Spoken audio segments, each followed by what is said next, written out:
السلام علیکم، news room میں خوش آمدید۔ ایک انتہائی افسوسناک خبر انڈیا سے، جہاں پر ایک ٹرین حادثہ ہوا اڑیسہ میں، اور اس ٹرین حادثے میں تقریباً 233 سے 250 کے قریب لوگ مر چکے ہیں۔ دو ٹرینوں کا آپس میں تصادم ہوا، جس کے نتیجے میں یہ افسوسناک واقعہ پیش آیا انڈیا کے شہر، ہندوستان کے شہر اڑیسہ میں۔ ریاست کے اعلیٰ سرکاری ملازم پردیپ جینا نے ہفتے کے روز بتایا کہ اڑیسہ ریاست کے بالاسور ضلع میں جمعہ کو ہونے والے حادثے میں تقریباً 20 سالوں میں ہندوستان کا سب سے مہلک ریل حادثہ ہے۔ ایک اندازے کے مطابق 900 کے قریب افراد زخمی ہوئے اور 233 سے 250 کے قریب افراد کے جاں بحق ہونے کی اطلاعات ہیں۔ ریاستی حکومت کے ایک اہلکار نے ہفتے کے روز بتایا کہ ریل حادثے کو 2 دہائیوں سے زائد عرصے میں ملک کا سب سے مہلک حادثہ قرار دیا گیا ہے۔ مطلب 20 سالوں کے بعد 20 سالوں میں کوئی پہلا اس قدر مہلک حادثہ ہے جہاں پہ اتنے لوگوں کی جان گئی، اتنے لوگ زخمی ہوئے۔ اڑیسہ فائر سروسز کے ڈائریکٹر جنرل سدھانشو سارنگی نے بھی کہا کہ بچاؤ کا کام ابھی بھی جاری ہے اور بہت سے لوگ شدید زخمی ہیں۔ چیف سیکرٹری پردیپ جینا نے ٹویٹر پر کہا کہ 200 سے زائد ایمبولینسوں کو اڑیسہ کے بالاسور ضلع میں جمعے کو حادثے کے مقام پر بلایا گیا تھا، اور 100 اضافی ڈاکٹروں کو، جن میں 80 پہلے سے موجود ہیں، ان کو متحرک کیا گیا تھا۔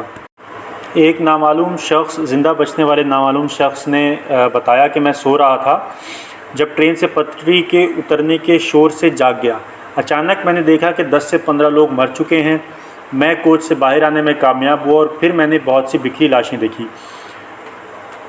جمعے کی ویڈیو فوٹیج میں دکھایا گیا ہے کہ بچ جانے والے افراد کو تلاش کرنے کے لیے امدادی کارکنوں نے تباہ شدہ ٹرینوں میں سے ایک پر چڑھتے ہوئے، جبکہ مسافروں نے مدد کے لیے پکارا اور ملبے کے پاس رو رہے تھے۔ یہ تصادم جمعے کو مقامی وقت کے مطابق تقریباً 7 بجے ہوا، جب بنگلور سے ہاوڑہ مغربی بنگال جانے والی Howrah express fast express Kolkata سے چنئی جانے والی کورومنڈل ایکسپریس سے ٹکرا گئی۔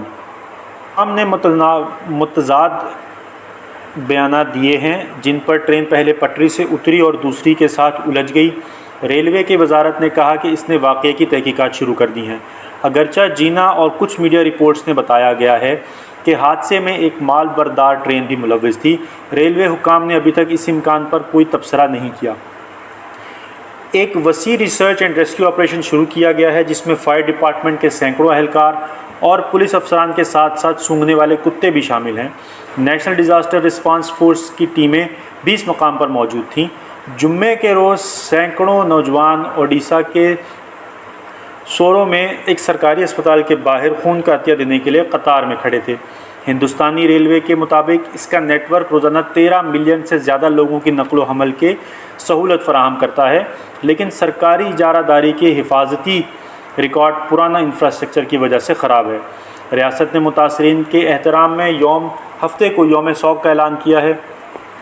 وزیر خارجہ بلاول بھٹو زرداری نے زیادہ ہلاکتوں پر اپنے دکھ کا اظہار کرتے ہوئے متاثرین کے اہل خانہ سے تعزیت کی اور زخمیوں کی جلد صحت یابی کی خواہش کی ہے۔